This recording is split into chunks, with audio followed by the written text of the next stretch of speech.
आज हम करेंगे पाठ सिल्वर वेडिंग। इस पाठ को हम बहुत इंटरेस्टिंग वे में, बहुत मजेदार तरीके से समझने वाले हैं। और सिर्फ इतना ही नहीं, इस चैप्टर की लाइन बाय लाइन एक्सप्लेनेशन तो हम करेंगे ही साथ इस चैप्टर के एक्सरसाइज क्वेश्चन, इस चैप्टर के इंपॉर्टेंट क्वेश्चन, इसी चैप्टर के एमसीक्यू टाइप क्वेश्चन भी हम इसी वीडियो में बात करने वाले हैं। तो आज हमारे साथ अंत तक बने रहिएगा। तो आइए शुरू करते हैं। नमस्ते, मेरा नाम आशीष है।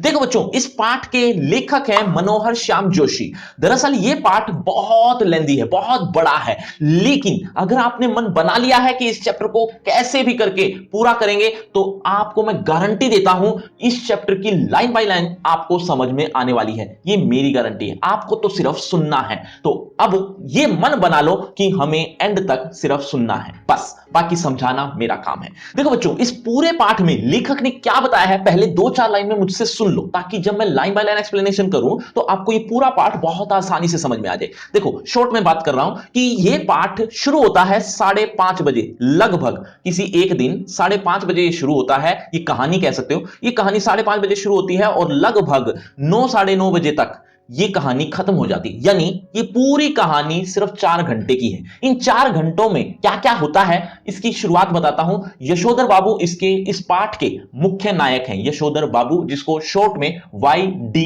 पंत भी कह सकते हैं। यशोधर बाबू अपने ऑफिस में बैठे हुए काम कर रहे थे। अचानक उनकी नजर घड़ी पर पड़ गई। घड़ी में 5:30, लगभग 5:30 बज चुके थे और ऑफिस बंद होता है 5 बजे, लेकिन कुछ एक्स्ट्रा काम करने लग गए थे तो 5:30 लगभग हो गए। अब वो वहां से निकलते हैं और अपने घर तक पहुंचते हैं। उनको लगभग 9:30 बज जाते हैं। हालांकि उनका जो घर है वो इतनी दूर नहीं है कि 4 घंटे लग जाए। दरअसल वो 2-4 और काम भी निपटाते हैं। और इसके साथ साथ बात यह भी है कि यशोधर बाबू इतना जल्दी घर जाना पसंद नहीं करते।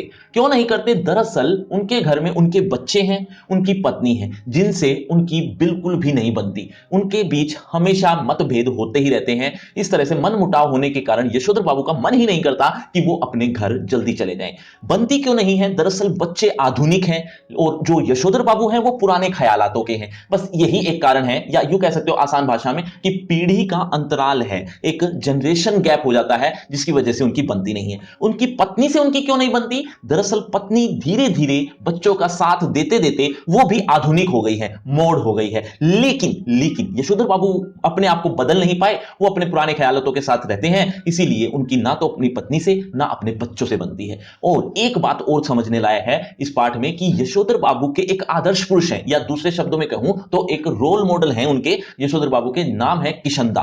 किशनदा को वो बहुत ज्यादा प्रेम रखते थे, बहुत ज्यादा फॉलो करते थे। आज वो किशनदा इस दुनिया में नहीं है, लेकिन यशोधर बाबू किशनदा के वो विचार जो किसी टाइम उनके थे, वो आज भी यशोधर बाबू उनको फॉलो करते हैं। ये कुछ बातें थी जो आपको पूरे पाठ के दौरान पता होनी चाहिए थी। अब मैं बात करूंगा इस पहले 2 पैराग्राफ्स में, पहले पैराग्राफ या पहले 2 पैराग्राफ्स में क्या बता रखा है, पहले वो भी सुन लो, ताकि जब मैं पहला पैराग्राफ पढ़ूं तो आपको और अच्छे से समझ में आए। पहले पैराग्राफ में हम पढ़ेंगे कि यशोधर बाबू ऑफिस में बैठे काम कर रहे हैं। ऑफिस में बैठे हुए काम कर रहे हैं। अचानक उनका ध्यान जाता है घड़ी की तरफ। घड़ी पर देखा तो 5:30 बज चुके थे। 5:30 बज गए, वो हैरान हुए। उन्होंने अपनी घड़ी भी देखी। अपनी घड़ी उनकी थोड़ी सी पीछे थी, यूं कह सकते हो कि 5 मिनट का हेरफेर था।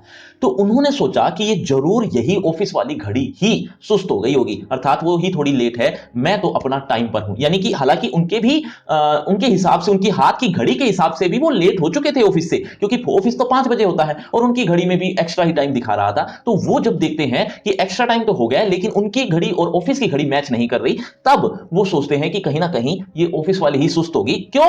क्योंकि वो अपनी घड़ी हमेशा हर रोज सुबह रेडियो से मिलाते थे, तो वो अपने आप की घड़ी को सही बताते हैं। इस तरह से जब वो बाहर आकर देखते हैं तो उनके जो अंडर काम कर रहे कर्मचारी हैं वो भी रुके हुए हैं। वो क्यों रुके हुए हैं? क्योंकि वो उनकी वजह से ही रुके हुए हैं, क्योंकि यशोधर बाबू अगर जाएंगे, उनके बॉस जाएंगे, तो ही तो उनके अंडर कर्मचारी हैं जो वो भी जाएंगे। लेकिन किसी टाइम किशनदा भी अपने ऑफिस में जो उनके अंडर कर्मचारी होते थे उनसे अक्सर हंसी मजाक भी कर लेते थे थोड़ा बहुत, जब पूरे दिन की थकान उनको उतारनी होती थी। तो ऐसा ही यशोधर बाबू भी करते हैं। यशोधर बाबू भी क्या करते हैं, उनसे थोड़ा हंसी मजाक करते हुए क्या कहते हैं वो अब हम पढ़ेंगे, जल्दी से देख लीजिए। जब section officer Y D Pant, एक ऑफिसर है, वो नाम है वाई डी पंत, जिनको दूसरे शब्दों में यशोधर कह सकते हो, यशोधर पंत जी ने आखिरी फाइल का लाल फीता बांधकर, आखिरी फाइल में एक लाल फीता होता था, पहले की फाइलों में ऐसा होता था, तो आखिरी फाइल का लाल फीता बांधकर निगाह मेज से उठाई, तब दफ्तर की पुरानी दीवार घड़ी 5:25 बजा रही थी।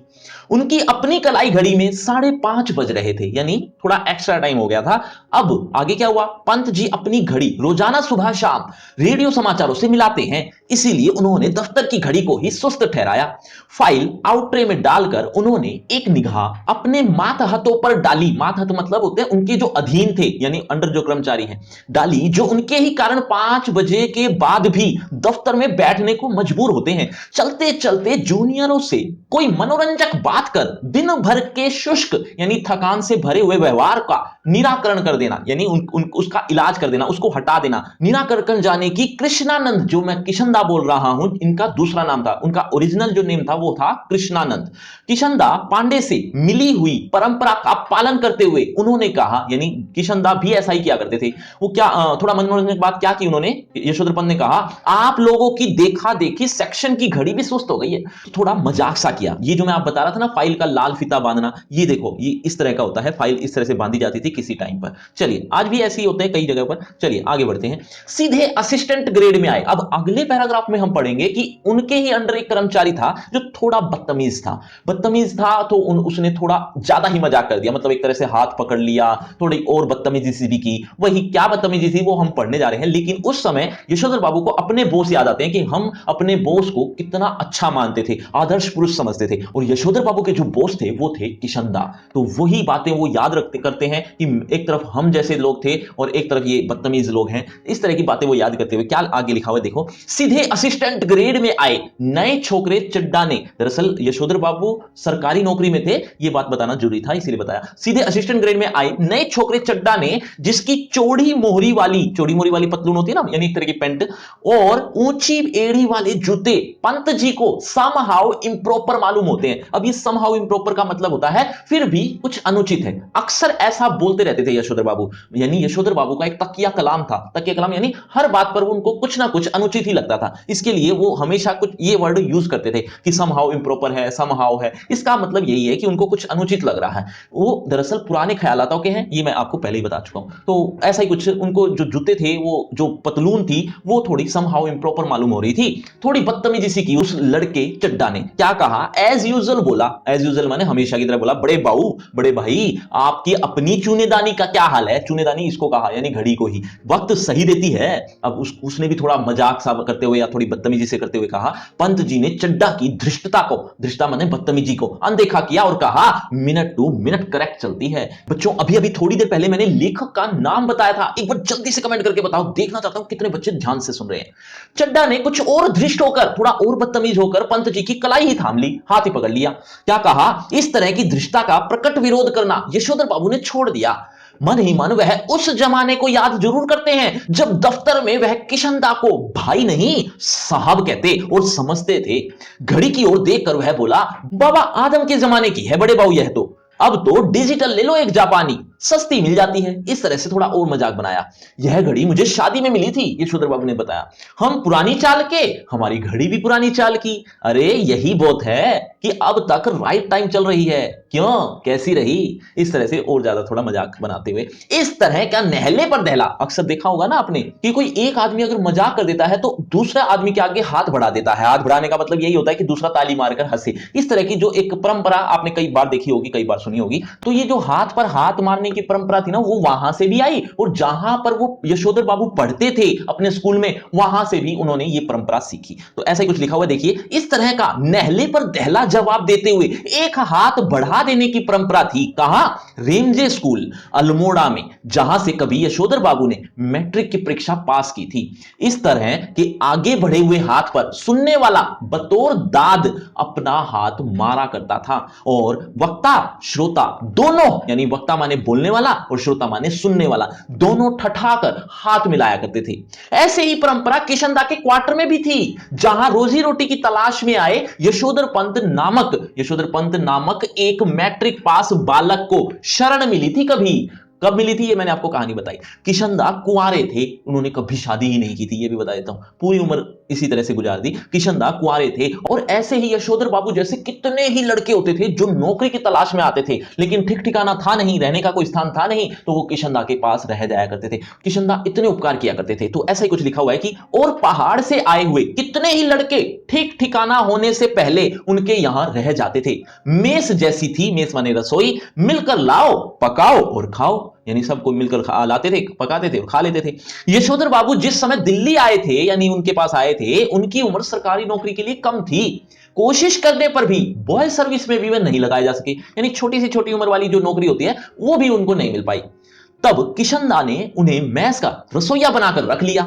यही नहीं, उन्होंने यशोधर बाबू को 50 रुपए उधार भी दिए कि वह अपने लिए कपड़े बनवा सके और गांव पैसा भेज सके। बाद में इन्हीं किशनदा ने अपने ही नीचे नौकरी भी दिलवाई, किसे? यशोधर बाबू को, और दफ्तरी जीवन में मार्गदर्शन भी किया, गाइडेंस भी दी कि इस तरह से दफ्तरी जीवन चलता है। चड्डा ने, अब वो वापिस आ जाओ उसी कहानी में जहां वो ऑफिस में यशोधर बाबू बैठे हैं या जाने के तत्पर हैं, तो आगे क्या हुआ? चड्डा ने जोर से कहा, बड़े बाऊ आप किन ख्यालों में खो गए, मतलब क्या सोच रहे हो? मेनन पूछ रहा है कि आपकी शादी हुई कब थी। अब शादी कब हुई थी, इसी के नाम पर एक पार्ट का नाम, ये वाला पार्ट का नाम रखा है क्या? Silver wedding. सिल्वर वेडिंग वैसे तो आपको पता होगी कि जब 25 साल पूरे हो जाते हैं शादी को, उस समय सिल्वर वेडिंग सेलिब्रेट करते हैं। तो ऐसा ही कुछ यहां पर अब मेनन पूछ रहा है कि आपकी शादी हुई कब थी। यशोधर बाबू ने सक पकाकर अपना बढ़ा हुआ हाथ वापस खींचा, क्योंकि वो हाथ बढ़ा चुके थे और वो सोच में लग गए थे कहीं पर। वो जैसे ही उनको याद आया कि मैं तो कहीं और था, तो वो वापस आ गए। मतलब वापस का मतलब वापस उनका हाथ उन्होंने वापस लिया, बढ़ा हुआ हाथ वापस खींचा और मेनन से मुखातिब होकर, यानी उनको उनकी ओर देखकर बोले, now let me see, I was married on 6 February 1947, यानी उनकी शादी हुई थी 6 फरवरी यानी 6 फरवरी 1947 को। चलिए ऐसा ही कुछ उन्होंने बताया। अब मेनन ने फौरन हिसाब लगाया और चहक कर बोला, many happy returns of the day sir, आज तो आपका सिल्वर वेडिंग है, शादी को पूरा 25 साल हो गया। यशोधर जी खुश होते हुए झेपे माने शर्म आई उन्हें, खुश होते हुए, और झेपते हुए खुश हुए। यह अदा उन्होंने किशनदा से ही सीखी थी कभी। चड्डा ने घंटी बजाकर चपरासी को बुलाया और कहा, सुन भाई भगवान दास, बड़े बाबू से, बड़े बाबू यानी बड़े अफसर से या बड़े बाबू से बड़ा नोट ले ले और सारे सेक्शन के लिए चाय पानी का इंतजाम कर फटाफट। बड़ा नोट का मतलब एक तरह का वो 100 रुपए या इस तरह की बात कर रहे थे, हालांकि उस टाइम का 100 रुपए बहुत होता है। तो यशोधर जी बोले, अरे ये वेडिंग एनिवर्सरी वगैरह सब गोरे साहबों के चोचले हैं, हमारे यहां थोड़ी बनाते हैं। चड्डा बोला, मिक्सचर मत पिलाइए गुरुदेव, चाय मट्ठी लड्डू बस इतना सा ही तो सौदा है, इसमें कौन आपकी बड़ी माया निकल जानी है। यशोधर बाबू ने जेब से बटुआ और बटुए में से 10 का नोट निकाला और कहा, आप लोग चाय पीजिए, दैट तो आई डू नॉट माइंड, यानी कि तब तो मुझे कोई दिक्कत नहीं है, लेकिन जो हमारे लोगों में कस्टम ही नहीं है, कस्टम मतलब प्रथा ही नहीं है, रिवाज ही नहीं है, चलन ही नहीं है, उस पर इंसिस्ट करना यानी उस पर आग्रह करना, दैट मैं समहाउ इम्प्रॉपर फाइंड करता हूं, यानी मुझे कुछ अच्छा नहीं लगता। मतलब ये तो विदेशी चोचले हैं, हमारे यहां ये एनिवर्सरी वगैरह कब से मनाने लगे। चड्डा ने 10 का नोट चपरासी को दिया और पुनः बड़े बाबू के आगे हाथ फैला दिया कि एक नोट से सेक्शन का क्या बनता है, एक नोट मतलब 10 का नोट, रुपए 30 हो तो चुग्गे भर का जुगाड़ हो सके, चुग्गे भर यानी पेट भर जाने योग्य काम हो सके, कुछ ऐसा मंगवाए।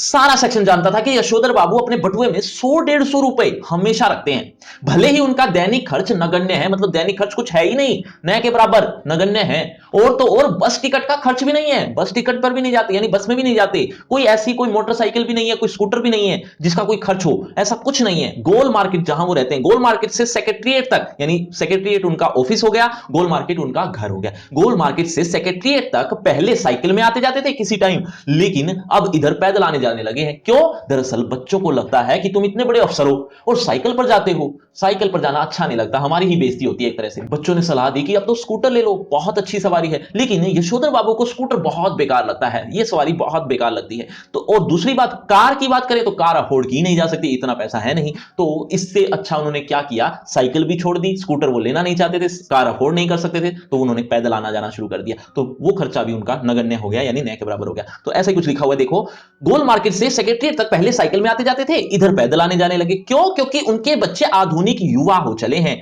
और उन्हें अपने पिता का साइकिल सवार होना सख्त नागवार गुजरता है, यानी अच्छा नहीं लगता। बच्चों के अनुसार साइकिल तो चपरासी चलाते हैं, बच्चे चाहते हैं कि पिताजी स्कूटर ले ले, लेकिन पिताजी को समहाउ स्कूटर निहायत बेहुदा सवारी मालूम होती है, और कार जब अफोर्ड ही नहीं की जा सकती तब उसकी बात सोचना ही क्यों। चड्डा के जोर देने पर अब वापस आ जाओ ऑफिस में, वहीं पर ही उसी कहानी में, इस तरह से ये जब मैं आपको बता रहा था ना ना 5:30 बजे कहानी शुरू होती है और 9:30 तक चलती है, सिर्फ 4 घंटे की कहानी है और वो सिर्फ ऑफिस से घर तक ही जा रहे हैं, उसी के बीच की कहानी है बस। लेकिन बीच बीच में वो अपनी पुरानी बातें, वो सारी बीच बीच की किशन दा वाली बातें, कहीं ना कहीं से कोई ना कोई बात निकल कर आती रहेगी। बीच बीच में लेखक ने वो भी बताते हुए उनकी पूरी कहानी बताई है कि एक्चुअल में है क्या। तो ऐसा ही कुछ अब आगे लिखा हुआ है, देखो। चड्डा के जोर देने पर बड़े बाऊ ने 10-10 के नोट 2 और दे दिए, लेकिन सारे सेक्शन के इसरार करने पर, यानी आग्रह, रिक्वेस्ट करने पर भी वह अपनी सिल्वर वेडिंग की इस दावत के लिए रुके नहीं कि मैं उनके साथ बैठकर खाऊंगा नहीं। वो क्यों नहीं खाते, वो आगे लिखा हुआ है। मातहत यानी जो उनके अधीन कर्मचारी हैं, मातहत लोगों से चलते चलाते थोड़ा हंसी मजाक कर लेना किशनदा की परंपरा में है, यानी किशनदा अक्सर ऐसा करते थे। लेकिन उनके साथ बैठकर चाय पानी और गप गपाशट में वक्त बर्बाद करना उस परंपरा के विरुद्ध है, यानी किशनदा गप गपाशट में चाय पानी उनके साथ बैठना ये नहीं किया करते थे। तो ये वो भी नहीं मानते, किशनदा सॉरी यशोधर बाबू भी नहीं मानते हैं इसको। अब आगे के 2-4 पैराग्राफ में लिखा हुआ है कि जब वो वहां से निकल जाते हैं, तो कहां से, ऑफिस से जब वो निकल जाते हैं तो 2 काम और भी करते हैं घर जाने से पहले। एक, मंदिर जाना, मंदिर में कोई प्रवचन चल रहा है, कोई महात्मा जी बोल रहे हैं तो उनको सुनते हैं। और दूसरा जो काम है वो है सब्जी ले जाना। तो ये 2 काम जरूर करते हैं जिनमें लगभग 1-2 घंटे लग जाते हैं। तो बेशक 5, 5:30, 6 बजे तक वो ऑफिस से फ्री हो जाए, लेकिन घर पर वो 8:30 से पहले जाते नहीं है। 8, 8:30 उनको हो ही जाती है। ऐसा ही कुछ लिखा हुआ है यहां पर जो हम पढ़ने जा रहे हैं। देखो, इधर यशोधर बाबू ने दफ्तर से लौटते हुए रोज बिड़ला मंदिर जाने और उसके उद्यान में बैठकर कोई प्रवचन सुनने अथवा स्वयं ही प्रभु का ध्यान लगाने की नई रीत अपना ली है, नई रीत अपनाई है। तो अब आगे क्या लिखा है, देखो। यह बात उनके पत्नी बच्चों को बहुत अखरती है, मतलब ये बात अच्छी नहीं लगती उनको। कौन सी बात, कि वो मंदिर में जाएं, वहां पर बैठकर प्रवचन सुने या वहां बैठकर ध्यान लगाएं, ऐसा वो नहीं मानते या अच्छा नहीं मानते। क्यों नहीं मानते बच्चे अच्छा? दरअसल बच्चों का मानना है कि तुम अभी इतने बूढ़े थोड़ी हो गए हो जो ध्यान लगाने लगो या प्रवचन सुनने लगो या मंदिरों में बैठ जाओ या मंदिरों में जाने लगो, इस तरह इतनी बूढ़े थोड़ी हो गए हो। तो ऐसा ही कुछ लिखा हुआ है, देखिए जल्दी से। यह है बात उनके पत्नी बच्चों को बहुत अखरती है, यानी चुभती है। बब्बा, आप कोई बूढ़े थोड़ी हैं जो रोज रोज मंदिर जाएं,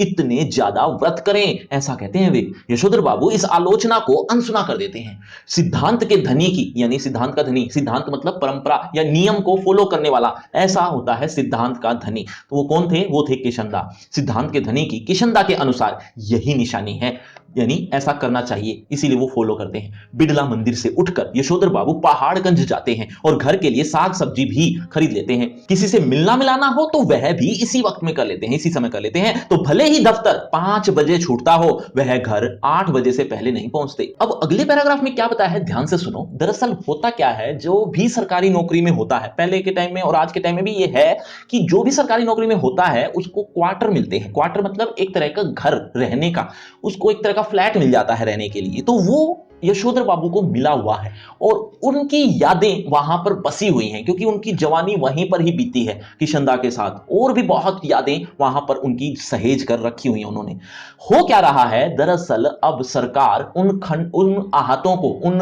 क्वार्टर्स को खत्म कर रही है और एक जो जगह जहां पर यशोधर बाबू रह रहे हैं, सिर्फ उसी जगह की बात हो रही है, वहां के क्वार्टर्स को वो खत्म कर रही है और उनकी जगह और कहीं पर वो स्थान दे रही है। ऐसा नहीं है कि वो निकाल रही है या यशोधर बाबू को सड़क पर रहने पर मजबूर कर रही है, ऐसा नहीं। सरकार ने एक ऑफर दिया है कि ये जो भवन है या ये जो क्वार्टर है ये छोड़ दो और इस क्वार्टर में चले जाओ। लेकिन यशोधर बाबू उस भवनों को, उन खंडरों को, या यूं कह सकते हो उन क्वार्टर्स को, वो छोड़ने के लिए तैयार नहीं है। क्यों नहीं है? दरअसल वो आपको मैंने बताया कि उनकी यादें वहां पर हैं। तो जब यशोधर बाबू का जो क्वार्टर था वो टूटने का नंबर आया, तो उन्होंने क्या किया, यशोधर बाबू ने एक दूसरा क्वार्टर वहीं आसपास ही, वहीं पर का एक क्वार्टर अपने नाम अलॉट करवा लिया कि हम वहां रह लेंगे, तुम ये वाला तोड़ लो। अब पत्नी कहती है कि जब ये भी टूट जाएगा तब क्या करोगे? इससे अच्छा है कि सरकार ने हमें एक और ऑफर दिया, इतना अच्छा क्वार्टर है वहां फलानी जगह पर, वहां चलते हैं, वो इतना गजब का बना हुआ है। लेकिन यशोधर बाबू वो छोड़ने के लिए तैयार नहीं है। पत्नी कहती है कि अगर ये भी टूट जाएगा तब क्या करोगे? तो यशोधर बाबू कहते हैं कि तब की तब देखी जाएगी। इस तरह से वो क्या आगे लिखा हुआ है, यही सब बातें लिखी हुई हैं। इसके साथ साथ एक और बात कि किशनदा के जो क्वार्टर्स हैं वो भी अब टूट चुके हैं, जो किसी समय किशनदा वहां रहा करते थे। ये बातें भी हम पढ़ने वाले हैं। देखो, आज बिड़ला मंदिर जाते हुए यशोधर बाबू की निगाह उस अहाते पर पड़ी, उस खंडर पर पड़ी जो टूट चुके हैं पर पड़ी, जिसमें कभी किशनदा का 3 बेडरूम वाला क्वार्टर हुआ करता था, यानी कभी वो भी रहा करते थे, और जिस पर इन दिनों एक 6 मंजिला इमारत बनाई जा रही है। इधर से गुजरते हुए कभी के DIZ एरिया की बदलती शक्ल, यानी एक जगह का नाम है जहां की स्थिति अब बदल चुकी है, किसी टाइम किसी मतलब कुछ और थी। बदलती शक्ल देखकर यशोधर बाबू को बुरा सा लगता है। ये लोग सारा गोल मार्केट क्षेत्र तोड़कर यहां एक मंजिला क्वार्टरों की जगह ऊंची इमारतें बना रहे हैं। यशोधर बाबू को पता नहीं कि वे लोग ठीक कर रहे हैं या गलत कर रहे हैं, उनको यह बात तो नहीं पता, लेकिन उन्हें यह जरूर पता है कि उनकी यादों के गोल मार्केट के ढाए जाने का गम मनाने के लिए, यानी उन यादों को सहेजने के लिए उनका इस क्षेत्र में डटे रहना निहायत जरूरी है। अगर वो डटे रहेंगे तो ये जो क्वार्टर्स थोड़े बहुत बचे हुए हैं, 2-4, वो बचे रह जाएंगे। अगर वो भी चले गए तो वो भी टूट जाएंगे, इसीलिए वो वहीं पर ही रहते हैं। उन्हें एंड्रयूगंज, लक्ष्मीनगर, पंडारा रोड आदि नई बस्तियों में पद की गरिमा के अनुरूप D2 टाइप क्वार्टर मिलने की अच्छी खबर कई बार आई है, मगर हर बार उन्होंने गोल मार्केट छोड़ने से इनकार कर दिया है। जब उनका क्वार्टर टूटने का नंबर आया तब भी उन्होंने इसी क्षेत्र की इन बस्तियों में बचे हुए क्वार्टरों में एक अपने नाम अलॉट करा लिया। पत्नी के यह पूछने पर कि जब यह भी टूट जाएगा तब क्या करोगे, उन्होंने कहा तब की तब देखी जाएगी, कहा और उसी तरह मुस्कुराए जिस तरह किशनदा यही फिक्रा कहकर मुस्कुराते थे। सच तो यह है कि पिछले कई वर्षों से यशोधर बाबू का अपनी पत्नी और बच्चों से हर छोटी बड़ी बात में मतभेद होने लगा है और इसी वजह से वह घर जल्दी लौटना पसंद नहीं करते। जब तक बच्चे छोटे थे तब तक वह उनकी पढ़ाई लिखाई में मदद कर सकते थे। अब बड़ा लड़का एक प्रमुख विज्ञापन संस्था में नौकरी पा गया है। यद्यपि समहाउ यशोधर बाबू को अपने साधारण पुत्र को असाधारण वेतन देने वाली यह नौकरी कुछ समझ में नहीं आती। अब इसका मतलब यह था कि उनका एक बड़ा लड़का है जो विज्ञापन संस्था में नौकरी करता है और उस संस्था से यानी उस नौकरी से उसे बहुत अच्छी सैलरी मिल रही है, लेकिन यशोधर बाबू को यह चीज पसंद नहीं आई या समहाउ इंप्रॉपर लगी। क्यों?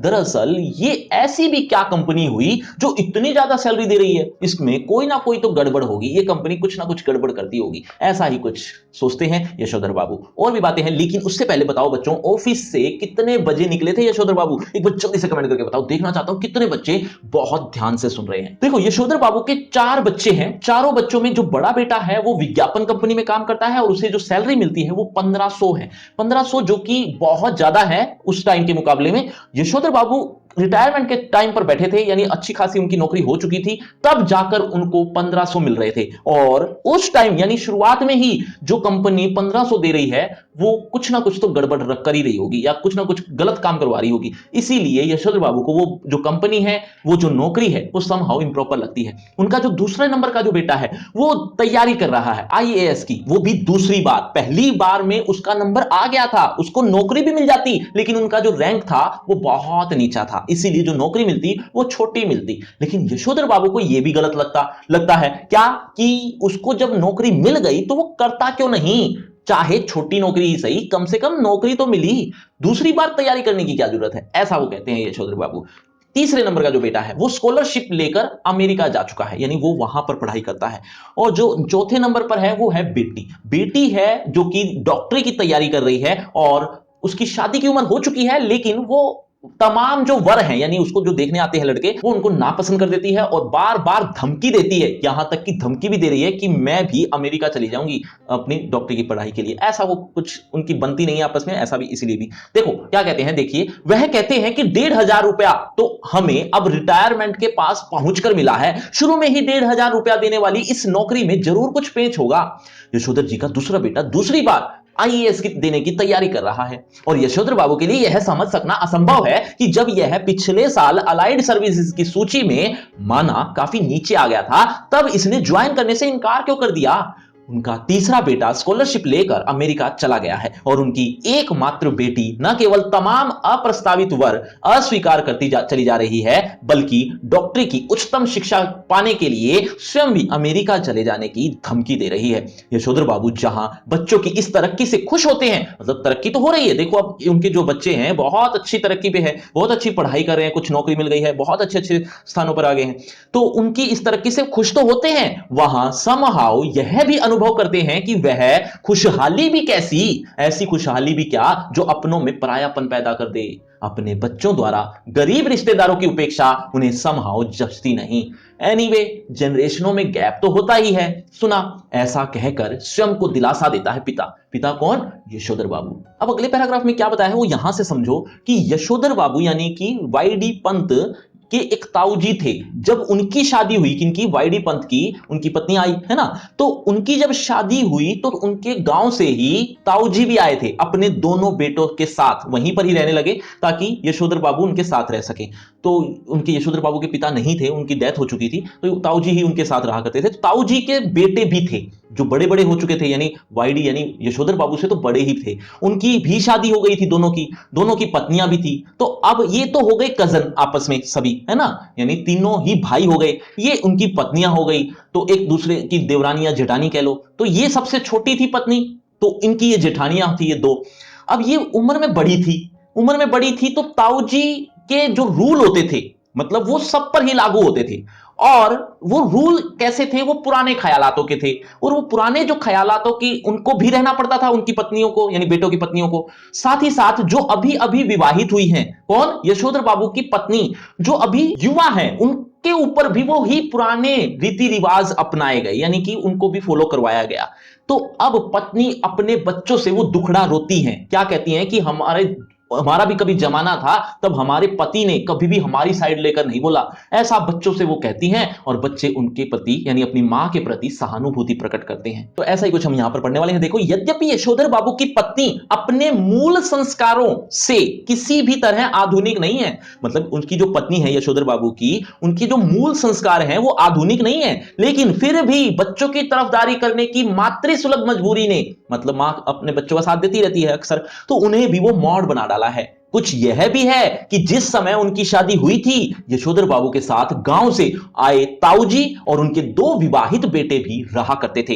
इस संयुक्त परिवार में, ये संयुक्त परिवार ही हो गया था उनका, तो इस संयुक्त परिवार में पीछे ही पीछे बहुओं में गजब के तनाव थे, यानी आपस में इतनी अनबन रहती थी इनकी, आपस में बहुओं में गजब के तनाव थे, लेकिन ताऊ जी के डर से कोई कुछ कह ही नहीं पाता था। यशोधर बाबू की पत्नी को शिकायत है कि संयुक्त परिवार वाले उस दौर में पति ने हमारा पक्ष कभी नहीं लिया, बस जिठानियों की ही चलने दी। उनका यह भी कहना है कि मुझे आचार व्यवहार के ऐसे बंधनों में रखा गया मानो मैं जवान औरत नहीं, बुढ़िया थी। जितने भी नियम इनकी बुढ़िया ताई के लिए थे, वे सब मुझ पर भी लागू करवाए, ऐसा कहती है घरवाली बच्चों से। बच्चे उससे सहानुभूति व्यक्त करते हैं। फिर वह यशोधर जी से उन्मुख मतलब असहमत होकर कहती है, तुम्हारी ये बाबा आदम के जमाने की बातें मेरे बच्चे नहीं मानते तो इसमें उनका कोई कसूर नहीं। मैं भी इन बातों को उसी हद तक मानूंगी जिस हद तक सुविधा हो, सुविधा मतलब अच्छा लगता हो।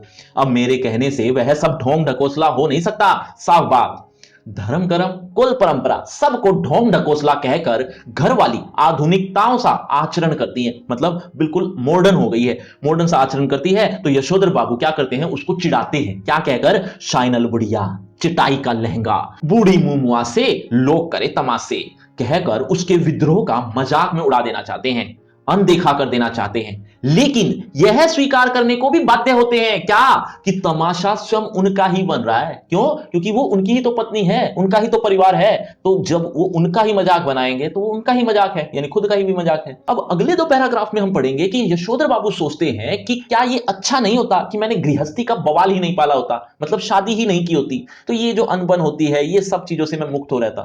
लेकिन फिर उनका ख्याल आता है कि किशनदा का जो बुढ़ापा था ना, यानी क्योंकि किशनदा ने तो शादी की ही नहीं, तो उनका जो बुढ़ापा था वो बहुत ज्यादा अच्छा नहीं था, तो उनको ये भी ख्याल आता है, तो वो दोनों तरफ से अपने असमंजस में हो जाते हैं। तो ऐसा ही कुछ लिखा हुआ है, देखो, जिस जगह किशनदा का क्वार्टर था उसके सामने खड़े होकर एक गहरा निश्वास छोड़ते हुए यशोधर जी ने अपने से पूछा कि यह बेटर नहीं रहता कि किशनदा की तरह घर गृहस्थी का बवाल ही न पाला होता और लाइफ कम्युनिटी के लिए डेडिकेट कर दी होती, कम्युनिटी मतलब समुदाय के प्रति।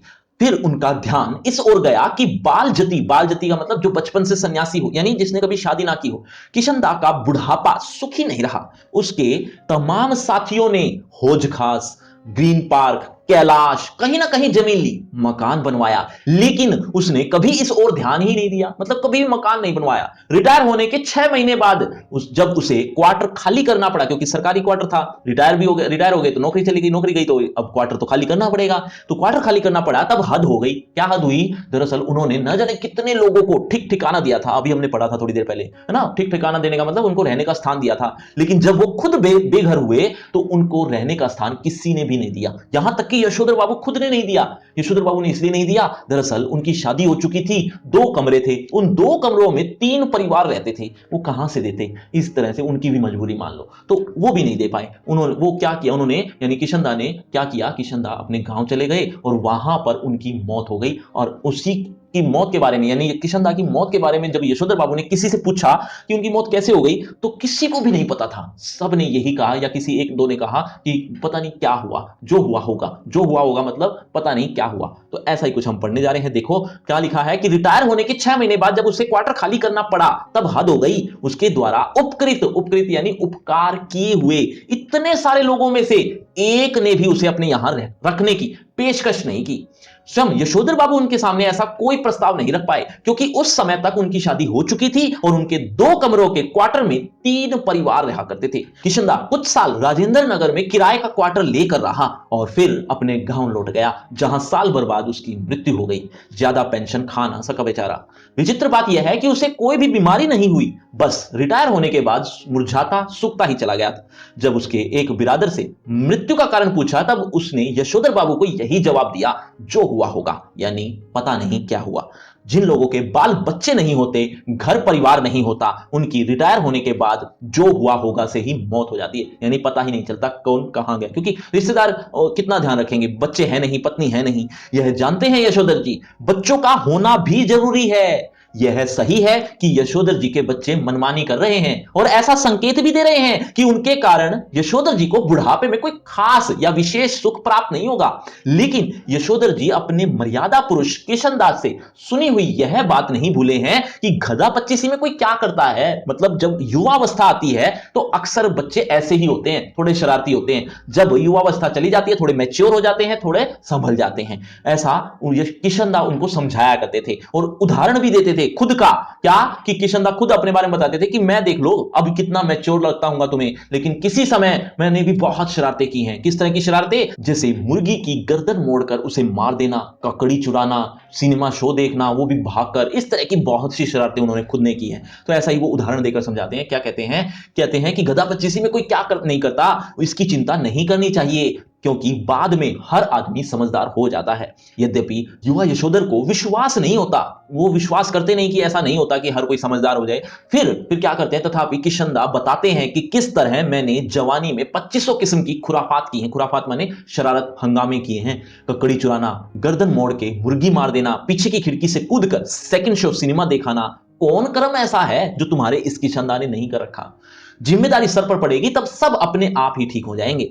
यह भी किशनदा से विरासत में मिला हुआ एक फिक्रा है। मतलब ये बात, फिक्रा मतलब ये एक तरह की बात या एक तरह का ताना कह सकते हो, जिसे यशोधर बाबू अक्सर अपने बच्चों के प्रसंग में दोहराते हैं। उन्हें कभी कभी लगता है कि अगर मेरे पिता तब नहीं गुजर गए होते, यशोधर बाबू के जो पिता थे वो जल्दी ही गुजर गए थे, इसीलिए वो जल्दी ही समझदार हो गए। तो ऐसा यशोधर बाबू खुद सोचते हैं कि अगर मेरे पिता तब नहीं गुजर गए होते जब मैं मैट्रिक में, तो शायद मैं भी गधा पच्चीसी के लंबे दौर, गधा पच्चीसी मतलब ऊपर जो मैंने बताया था युवावस्था, तो युवावस्था के लंबे दौर से मैं भी गुजरता, यानी मैं भी बहुत सी शरारतें करता। क्योंकि पिता जब होता है, एक अपने सर पर पिता बैठा हो, तो एक बच्चा थोड़ा गैर जिम्मेदाराना तो होता ही है। जिम्मेदारी सर पर जल्दी पड़ गई तो जल्दी ही जिम्मेदार आदमी भी बन गया। जब तक बाप है तब तक मौज कर ले, ये बात कहते हैं यशोधर बाबू। किससे? अपने बच्चों से, कि जब तक तुम्हारा बाप यानी मैं जिंदा हूं ना, तब तक मौज कर लो। यह बात यशोधर जी कभी कभी तंजिया कहते हैं। तंजिया माने फिक्रा कसते हैं, एक बात कह देते हैं या तकिया कलाम में कह देते हैं। लेकिन कहते हुए उनके चेहरे पर जो मुस्कान खिल जाती है वह बच्चों पर यह प्रकट करती है कि बाप को उनका सनात होना, बाप यानी यशोधर बाबू, और बच्चों का सनात होना यानी उनके मां बाप का जिंदा होना, तो बाप को उनका सनात होना, गैर जिम्मेदाराना होना, कुल मिलाकर अच्छा लगता है। बच्चों, यशोधर बाबू ने कितने रुपए दिए थे अपने ऑफिस में पार्टी के लिए? एक बार जल्दी से कमेंट करके बताओ, देखना चाहता हूं कितने बच्चे ध्यान भी रखते जा रहे हैं, याद भी रखते जा रहे हैं। देखो, यशोधर बाबू कभी कभी मन ही मन स्वीकार करते हैं कि दुनियादारी में बीवी बच्चे उनके अधिक सुलझे हुए हो सकते हैं। ऐसा हो सकता है कि मेरे बीवी बच्चे ज्यादा सुलझे हुए हों, ज्यादा अच्छे से जानते हों इस दुनिया के बारे में, लेकिन 2 के 4 करने वाली यह दुनिया ही उन्हें कहां मंजूर है जो उसकी रीत मंजूर करें। वो उन्हें पसंद ही नहीं है। किन्हें? यशोधर बाबू को। दुनियादारी के हिसाब से बच्चों का यह कहना सही हो सकता है क्या कि बब्बा ने डीडीए फ्लैट के लिए पैसा न भर के भयंकर भूल की है। मतलब उनके पास एक फ्लैट लेने की एक ऑफर था, लेकिन उन्हें पैसा भरा नहीं, तो वो एक तरह की भयंकर भूल थी, ये बच्चे कहते हैं। किंतु समहाउ यशोधर बाबू को किशनदा की यह उक्ति अब भी जचती है क्या, कि मूर्ख लोग मकान बनाते हैं, सयाने उनमें रहते हैं। दरअसल होता भी यही है क्या, कि जो मकान बनाता है ना, दरअसल वो उसमें रहता ही नहीं है। ये अक्सर देखने में आया है, आप और मैं प्रैक्टिकल कई बार देखते रहते होंगे। देखो, सयाने उनमें रहते हैं, जब तक सरकारी नौकरी तब तक सरकारी क्वार्टर, जब तक मेरे पास सरकारी नौकरी होगी तो मैं सरकारी क्वार्टर में ही रहूंगा, ये यशोधर बाबू कहते हैं। रिटायर होने पर, अगर रिटायर हो भी गए, तब क्या होगा, तब गांव का पुश्तैनी घर है ना, उसी में रह लेंगे। अब पुश्तैनी घर के बारे में भी सुनो। पुश्तैनी घर पर इतने लोगों का अधिकार है, जैसे कि चाचा ताऊ, पता नहीं कितने लोगों का अधिकार है, उन सब से रजामंदी करवाना, उसकी मरम्मत करवाना, वहां पर रहना, ये एक तरह से नामुमकिन सी बात है। ये यशोधर बाबू को पता है, लेकिन फिर भी वो यही बात कहते हैं। अब ऐसा ही कुछ हम पढ़ेंगे। गांव का पुश्तैनी घर टूट फूट चुका है और उस पर इतने लोगों का हक है कि वहां जाकर बसना, मरम्मत की जिम्मेदारी ओढ़ना और बेकार के झगड़े मोल लेना होगा। इस बात को यशोधर जी अच्छी तरह समझते हैं। बच्चे बहस में जब यह तर्क दोहराते हैं, तब उनसे कोई जवाब देते नहीं बनता। मतलब वो क्या कहें अब उस बात में। उन्होंने हमेशा यही कल्पना की थी, वो अक्सर सोचते भी यही है। क्या कहते हैं, आज भी करते हैं, क्या कहते हैं, ये सोच है उनके मन में कि अभी तक तो मेरे पास नौकरी है, तो मेरे पास क्वार्टर है, लेकिन जैसे जैसे समय बीतेगा तो कोई मेरा एक बेटा सरकारी नौकरी पा जाएगा, सरकारी नौकरी पा जाएगा तो उसको भी क्वार्टर मिलेगा, तो हम यही वाला क्वार्टर ले लेंगे, तो यहीं के यहीं बस जाएंगे। ऐसा उनकी सोच है, यही कुछ लिखा हुआ है, देखो यही कल्पना की थी और आज भी करते हैं कि उनका कोई लड़का रिटायर होने से पहले सरकारी नौकरी में आ जाएगा और क्वार्टर उनके परिवार के पास बना रह सकेगा। अब भी पत्नी द्वारा भविष्य पर प्रश्न उठाए जाने पर यशोधर बाबू इस संभावना को रेखांकित कर देते हैं। जब पत्नी कहती है कि अगर ऐसा नहीं हुआ तो क्या करोगे, मतलब आदमी को तो दोनों तरफ से सोचनी चाहिए, ऐसा हो गया तो और ऐसा नहीं हुआ तो, तब यशोधर बाबू जवाब देते हैं कि हमारी बिरादरी में दो तरह से सोच रखने वाले नहीं होते, एक ही तरह सोच रखने वाले होते हैं। ऐसा ही कहते हैं और मजाक सा बनाते हैं। देखो क्या लिखा हुआ है, अगर ऐसा नहीं हुआ तो आदमी को तो हर तरह से सोचना चाहिए। तब यशोधर बाबू टिप्पणी करते हैं कि सब तरह से सोचने वाले हमारी बिरादरी में नहीं होते हैं, उसमें तो एक ही तरह के सोचने वाले होते हैं, कहते हैं और कहकर लगभग नकली सी हंसी हंस देते हैं। मतलब उनको एक्चुअल में तो हंसी आ नहीं रही होती, लेकिन थोड़ा सा मजाक सा बना देते हैं। अब अगले 2-3 पैराग्राफ में हम पढ़ने जा रहे हैं कि यशोधर बाबू को याद आता है कि मुझे प्रवचन भी सुनने हैं, मुझे मंदिर भी जाना है, तो वो ज्यादा उत्साही होने की कोशिश कर रहे हैं। हालांकि अंदर से उत्साही नहीं है, अंदर से उनका मन नहीं करता कि वो मंदिर जाएं, प्रवचन सुने, ध्यान लगाएं, इतना मन उनका लगता नहीं है। जब भी वो ध्यान भी लगाते हैं, प्रवचन सुनते हैं, तो उनका ख्यालात, उनका जो मन है वो इसी परिवार में ही डूबा रहता है, कुछ ना कुछ सोचते रहते हैं, उनका ध्यान लगता नहीं है, उनका मन भी नहीं करता इन चीजों में। लेकिन फिर भी वो ऐसा करने की कोशिश कर रहे हैं, क्यों? क्योंकि किशनदा ने ये बात सिखाई है कभी, क्या, कि धीरे धीरे उम्र के साथ ये चीजें करना भी बहुत जरूरी है। तो ऐसा ही कुछ हम यहां पर पढ़ने जा रहे हैं। देखिए, जितना ही इस लोक की जिंदगी, ये संसार की जिंदगी यशोधर बाबू को यह नकली हंसी हंसने के लिए बाध्य कर रही है, उतना ही वह परलोक के बारे में भी उत्साही होने का यत्न कर ले हैं, क्योंकि एक दिन तो जाना ही है। तो उन्होंने बिड़ला मंदिर की ओर तेज कदम बढ़ाए, लक्ष्मी नारायण के आगे हाथ जोड़े, असीक का फूल, असीक यानी पूजा का फूल, चुटिया में खोसा और पीछे से उस प्रांगण में जा पहुंचे जहां एक महात्मा जी गीता पर प्रवचन कर रहे हैं, यानी गीता पाठ सुना रहे हैं। अफसोस, आज प्रवचन सुनने में यशोधर जी का मन खास लग नहीं रहा। सच तो यह है कि वह भीतर से बहुत ज्यादा धार्मिक और कर्मकांडी है नहीं, अंदर से उनका मन ऐसा नहीं है। हाँ, इस संबंध में अपने मर्यादा पुरुष किशनदा द्वारा स्थापित मानक हमेशा उनके सामने रहे हैं। जैसे जैसे उम्र ढल रही है, वैसे वैसे वह भी किशनदा की तरह रोज मंदिर जाने, संध्या पूजा करने और गीता प्रेस गोरखपुर की किताबें पढ़ने का यत्न करने लगे हैं। अगर कभी उनका मन शिकायत करता कि इन सब में लग नहीं पा रहा हूं, इन सब में, ये धर्मकांड में या प्रवचन सुनने में, अगर उनका मन ऐसा शिकायत कर रहा, तो वो अपने आप को जवाब देते हैं। क्या कहते हैं? तो क्या कहते हैं कि तब उससे वो कहते हैं कि भाई लगना चाहिए, अपने मन को ही समझाते हैं। अब तो माया मोह के साथ साथ भगवत भजन को भी कुछ स्थान देना होगा कि नहीं।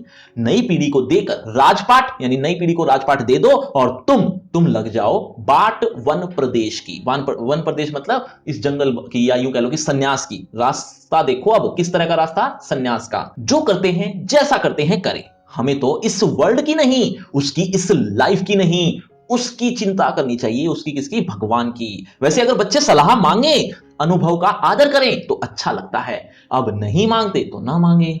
यशोधर बाबू ने फिर अपने को झिड़का, अपने आप को फिर ध्यान में वापस लाए, क्योंकि उनका ध्यान फिर से वहीं चला गया। तो क्या कहते हैं, अपने आप को झिड़का और यह भी क्या हुआ कि मन को समझाने में फिर भटक गए। गीता महिमा सुनो, क्योंकि गीता प्रवचन चल रहा था सामने।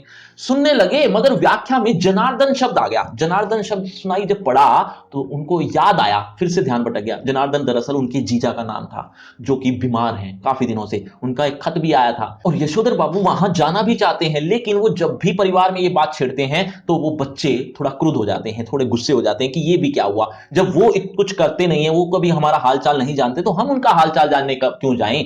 इस तरह के बच्चों की जो एक तरह की रिश्तेदारी के प्रति एक विरुद्ध भावना आई है, उसको देखकर यशोधर बाबू चिंतित हो जाते हैं। तो ऐसा ही कुछ हम यहां पढ़ने वाले हैं। देखिए, सुनने लगे मगर व्याख्या में जनार्दन शब्द जो सुनाई पड़ा तो उन्हें, जनार्दन वैसे जनार्दन का अर्थ होता है ईश्वर, शब्द सुनाई पड़ा तो उन्हें अपने जीजा जनार्दन जोशी की याद हो आई।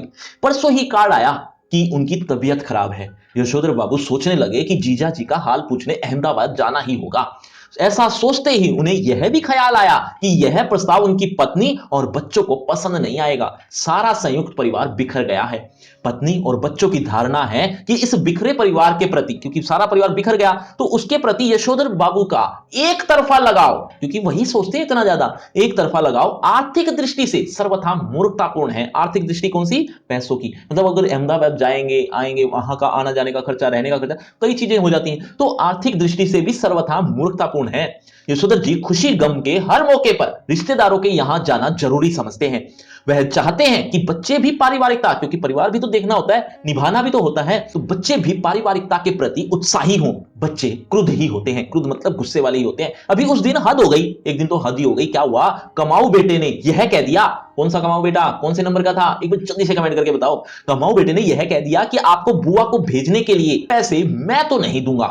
यशोधर बाबू को कहना पड़ा कि अभी तुम्हारे बब्बा की इतनी साख है कि 100 रुपए उधार ले सके। अगर मेरे पास नहीं भी है ना, तो मैं कहीं से भी उधार ले लूंगा, इतनी साख तो है, कम से कम ये तो मत कहो कि मैं नहीं दूंगा। यशोधर जी का नारा, हमारा तो सैफ ही ऐसा देखा ठहरा। सैफ मतलब वही साख, जो इज्जत की बात हो रही थी, हमारा तो साख ही ऐसी है, ऐसा कहते हैं वो, ऐसा नारा है उनका, तो वो अक्सर वो बोलते हैं, हमें तो यही परंपरा विरासत में मिली है। इस नारे से उनकी पत्नी बहुत चिढ़ती है। अब आगे जो लिखा हुआ है ध्यान से सुनो। पत्नी कहती है, और ये सच कहती है, क्या कहती है? कि यशोधर बाबू का खुद का देखा हुआ तो कुछ है नहीं। मतलब परिवार में कौन से रिश्ते निभ सकते हैं, कौन से नहीं निभ सकते, परिवार में किन चीजों की जरूरत होती है, किन चीजों की नहीं होती, ये सब चीज यशोधर बाबू नहीं जानते। क्यों नहीं जानते? वो उसका भी एक कारण है। उसका कारण ये है कि जब उनके पिता का देहांत हुआ तो वो अपने बुआ के पास आ गए रहने के लिए। बुआ के पास आए तो बुआ थी विडो, यानी कि विधवा। उनके परिवार में भी बहुत कुछ था नहीं देखने लायक। जब वो और बड़े हुए, जब वो नौकरी की तलाश में आए, तो वो किशनदा के साथ रहे। किशनदा वैसे ही कुंवारे थे और एंड तक कुंवारे थे, तो उनकी गृहस्थी में भी देखने लायक कुछ नहीं था। तो यशोधर बाबू इन चीजों के बारे में खास जानते नहीं है, ऐसा पत्नी कहती है। देखो, पत्नी का कहना है और सही कहना है कि यशोधर जी का स्वयं का देखा हुआ कुछ नहीं है। मां के मर जाने के बाद छोटी सी उम्र में वह गांव छोड़कर अपनी विधवा बुआ के पास अल्मोड़ा आ गए थे। बुआ का कोई लंबा चौड़ा परिवार तो था नहीं जहां की यशोधर जी कुछ देखते और परंपरा में रंग में रंगते। मैट्रिक पास करते ही वह दिल्ली आ गए और यहां रहे कुंवारे कृष्णानंद जी के साथ। कुंवारे की गृहस्थी, गृहस्थी मतलब गृहस्थी, कुंवारे की गृहस्थी में देखने को होता क्या है? पत्नी आग्रह पूर्वक कहती है कि कुछ नहीं, तुम अपने उन किशनदा के मुंह से सुनी सुनाई बातों को अपनी आंखों देखी यादें बना डालते हो। किशनदा को जो कुछ भी मालूम था वह उनका पुराने गवई लोगों से सीखा हुआ ठहरा। दिल्ली आकर उन्होंने घर परिवार तो बसाया नहीं जो जान पाते कि कौन से रिवाज निभ सकते हैं, कौन से नहीं। पत्नी का कहना है कि किशनदा तो थे ही जन्म से बूढ़े, तुम्हें क्या सुर लगा जो उनका बुढ़ापा खुद ओढ़ने लगे हो? तुम शुरू में तो ऐसे नहीं थे। शादी के बाद मैंने क्या तुम्हें देख नहीं रखा है? हफ्ते में 2-2 सिनेमा देखते थे, गजल गाते थे, गजल गजल हुए और सहगल के गाने। बच्चों, गधा पच्चीसी का अर्थ मैंने अभी थोड़ी देर पहले बताया था। एक बार जल्दी से कमेंट करके बता दो, देखना चाहता हूं कितने बच्चे अभी तक भी ध्यान से सुन रहे हैं। यशोधर बाबू स्वीकार करते हैं कि उनमें कुछ परिवर्तन हुआ है, ये बात उनको पता है, लेकिन वह समझते हैं कि उम्र के साथ साथ बुजुर्गियत आना ठीक ही है ना, थोड़ा थोड़ा बुजुर्ग भी हो जाए तो ठीक है, यानी पुराने ख्याल आते ही अपने आप ही। पत्नी से वह कहते हैं कि जिस तरह तुमने बुढ़ाए काल में, बुढ़िया काल मतलब बुजुर्ग वार में भी यह बगैर बाह का ब्लाउज पहनना, बगैर बाह का ब्लाउज पहनती है उसकी पत्नी, यह रसोई से बाहर दाल भात खा लेना, यह ऊंची हील वाली सैंडल पहनना, और ऐसे ही 50 काम अपनी बेटी की सलाह पर शुरू कर दिए हैं। मुझे तो वे समहाउ इम्प्रॉपर ही मालूम होते हैं, मुझे अच्छे नहीं लगते। एनीवे मैं तुम्हें ऐसा करने से रोक नहीं रहा, देयरफॉर तुम लोगों को भी मेरे जीने के ढंग पर कोई ऐतराज नहीं होना चाहिए। अब ये बातें यशोधर बाबूजी सोच रहे थे, लेकिन एक्चुअल में वो बैठे थे, प्रवचन सुन रहे थे।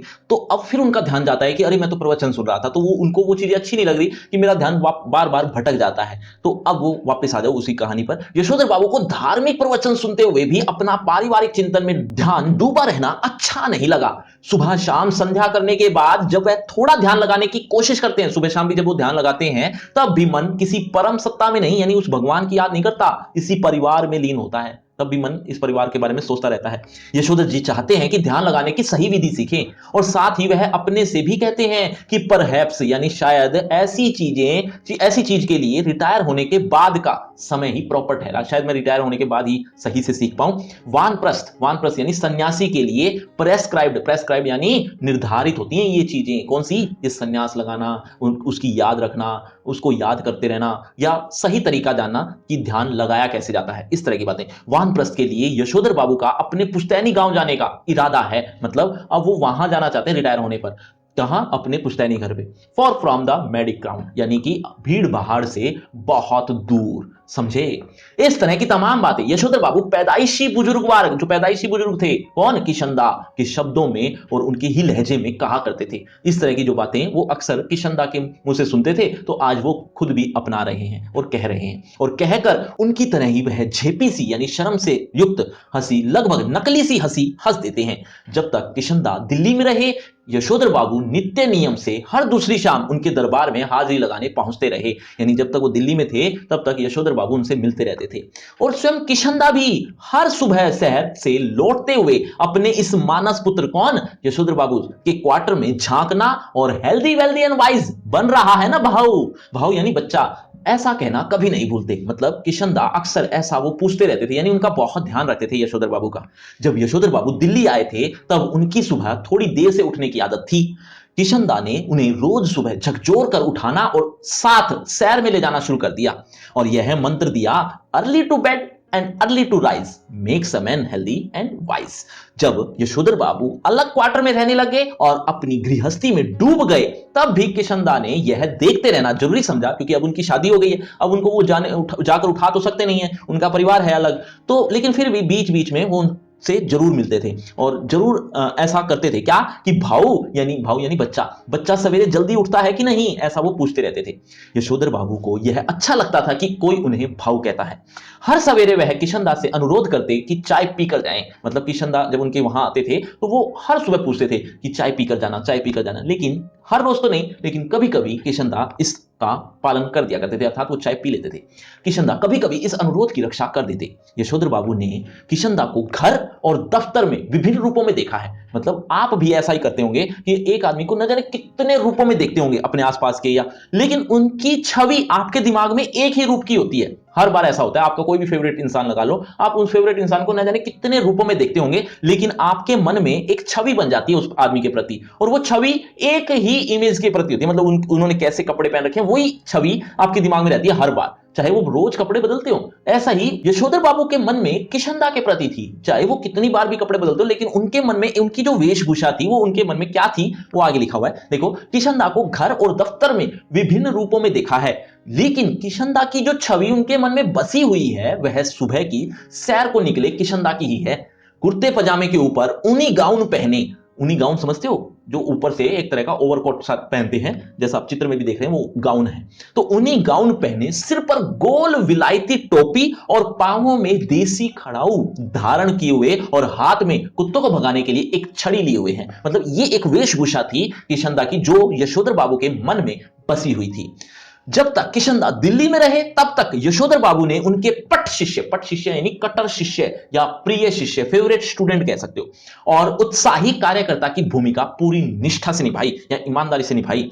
किशनदा के चले जाने के बाद उन्होंने ही उनकी कई परंपराओं को जीवित रखने की कोशिश की है। मतलब आज वो परंपराएं आज भी जीवित हैं यशोधर बाबू के मन में और वो फॉलो करते हैं, और इस कोशिश में पत्नी और बच्चों को नाराज किया। अब वो कौन सी परंपराएं थी वही बातें अब आगे लिखी हुई हैं, जैसे घर में होली गंवाना, ये कुछ त्योहार हैं, तीज त्योहार कह लो, परंपराएं कह लो।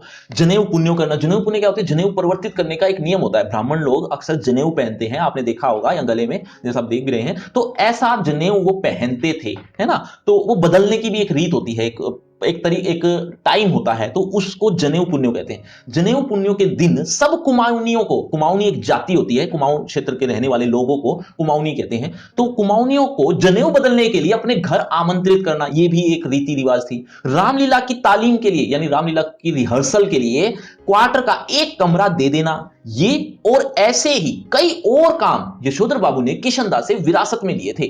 उनकी पत्नी और बच्चों को इन आयोजनों पर होने वाला खर्च और इन आयोजनों में होने वाला शोर दोनों ही सख्त नापसंद थे। बदतर यानी वैसे भी यही कि इन आयोजनों के लिए समाज में भी कोई खास उत्साह रह भी नहीं गया था। यशोधर जी चाहते हैं कि उन्हें समाज का सम्मानित बुजुर्ग माना जाए, क्योंकि वो इतने अच्छे, इतने बुजुर्ग हो चुके हैं, अब वो उनकी कोई इज्जत होनी चाहिए। लेकिन जब समाज ही ना हो, मतलब जैसा वो समाज चाहते हैं वैसा समाज ही ना हो, तो यह पद उन्हें क्यों कर मिले, वो सम्मान कैसे मिले। यशोधर जी कहते हैं कि बच्चे मेरा आदर करें और उसी तरह हर बात में मुझसे सलाह लें जिस तरह मैं किशनदास से लिया करता था। यशोधर बाबू डेमोक्रेट बाबू हैं। डेमोक्रेट मतलब सबको समान अवसर देते हैं, मतलब वो चाहते तो नहीं ऐसा कि ऐसा हो, हरगिज हो, और हरगिज यह दुराग्रह नहीं क्या करना चाहते कि बच्चे उनके कहे को पत्थर की लकीर मान लें, कि जैसा यशोधर बाबू कह रहे हैं वैसा ही वो सामने फॉलो कर लें, ऐसा तो नहीं चाहते यशोधर बाबू। लेकिन यह भी क्या हुआ कि पूछा न ताछा, जिसके मन में जैसा आया करता रहा। ग्रांटेड, मैं मानता हूं तुम्हारी नॉलेज ज्यादा होगी, मैं ये बात यशोधर बाबू को पता है कि नॉलेज हो सकता है तुम्हारी ज्यादा हो, लेकिन एक्सपीरियंस का तो कोई सब्स्टिट्यूट हो। सब्स्टिट्यूट मतलब किसी के स्थान पर दूसरे का आ जाना। अब यहां पर वो एक्सपीरियंस की बात हो रही है कि ठीक है नॉलेज तो है, लेकिन यहां एक्सपीरियंस भी तो आ रहा है, तो एक्सपीरियंस का तो सम्मान कर लें।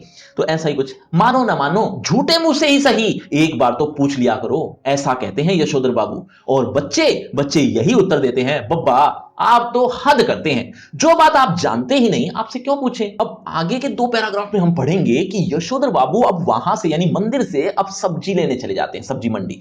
वहां से सब्जी लेते हुए उनको याद आता है कि ऐसे ही और भी तो बहुत से काम होते हैं, जैसे दूध लाना, राशन लाना, और भी कई तरह की दवाइयां, और भी बहुत से काम होते हैं घर के, वो सब काम मैं ही करता हूं, ये बच्चे नहीं करते। ये अब समझदार हैं, अब अपनी जिम्मेदारी ये खुद समझें, घर की जिम्मेदारी इन्हें ले लेनी चाहिए, मैं ही कब तक लाता रहूंगा। और 1-2 बार तो उन्होंने ये कह भी दिया क्या कि अब ये काम तुम संभाला करो, मेरे बस का नहीं है।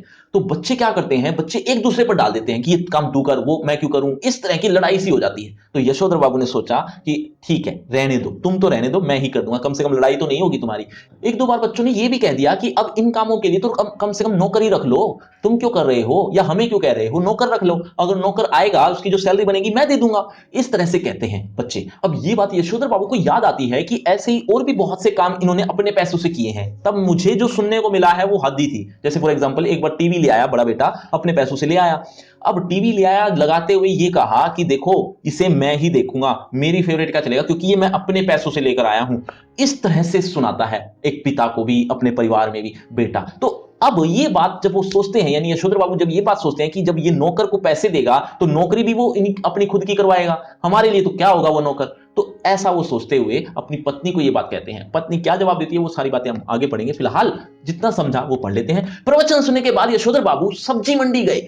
यशोधर बाबू को अच्छा लगता अगर उनके बेटे बड़े होने पर अपनी तरफ से यह प्रस्ताव करते कि दूध लाना, राशन लाना, सीजीएचएस डिस्पेंसरी से दवा लाना, सदर बाजार जाकर दालें लाना, पहाड़गंज से सब्जी लाना, डिपो से कोयला लाना, ये सब काम आप छोड़ दें, अब हम कर दिया करेंगे। एक आध बार बेटों से खुद उन्होंने ही कहा, तब वे एक दूसरे से कहने लगे कि तू किया कर, तू क्यों नहीं करता। इतना कोहराम मचा, यानी इतना शोर शराबा हुआ और लड़कों ने एक दूसरे को इतना ज्यादा बुरा भला कहा कि यशोधर बाबू ने इस विषय को उठाना भी बंद कर दिया।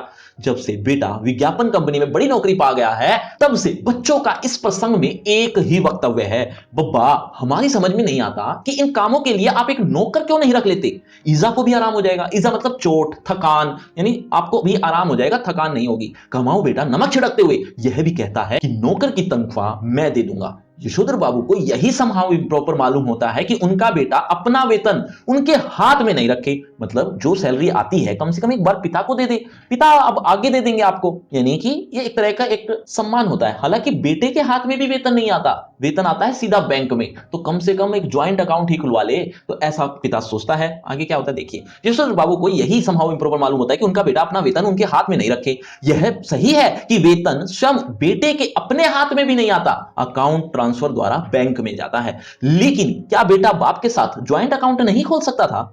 झूठे मुंह से ही सही, एक बार ऐसा कहता तो इस पर बेटे का अपने वेतन को अपना समझते हुए बार बार कहना कि यह काम मैं अपने पैसों से कर रहा हूं, आपके से नहीं, जो आप नुक्ताचीनी करें, मतलब इतनी दखलंदाजी करें। इस क्रम में बेटे ने पिता का यह क्वार्टर तक अपना बना लिया है, मतलब पिता का क्वार्टर है लेकिन वो अपना बना लेता है। कैसे बना लेता है देखो, अपना वेतन अपने ढंग से इस घर पर खर्च कर रहा है, कभी कारपेट बिछवा रहा है, कभी पर्दे लगवा रहा है, कभी सोफा आ रहा है, कभी डनलप वाला डबल बेड और सिंगार मेज, कभी टीवी, कभी फ्रिज।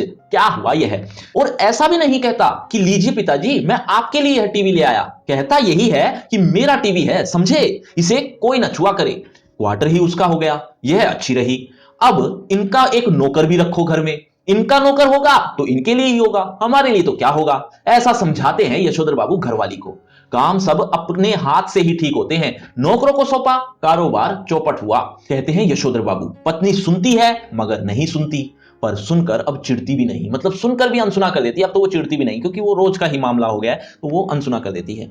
अब यशोधर बाबू जाते हैं सब्जी लेकर सीधा घर। घर में जो बात होती है वो अब ध्यान से सुनना, बड़ी मजेदार है। सब्जी का झोला लेकर यशोधर बाबू खुदी हुई सड़कों और टूटे हुए क्वार्टरों के मलबे से पटे हुए लानों को पार करके, क्योंकि वहां टूट फूट चली रही है, स्क्वायर के उस कोने में पहुंचे जिसमें 3 क्वार्टर अब भी साबुत खड़े हुए थे, यानी वहां उस मोहल्ले में 3 क्वार्टर ही बचे हैं, बाकी सब टूट चुके हैं।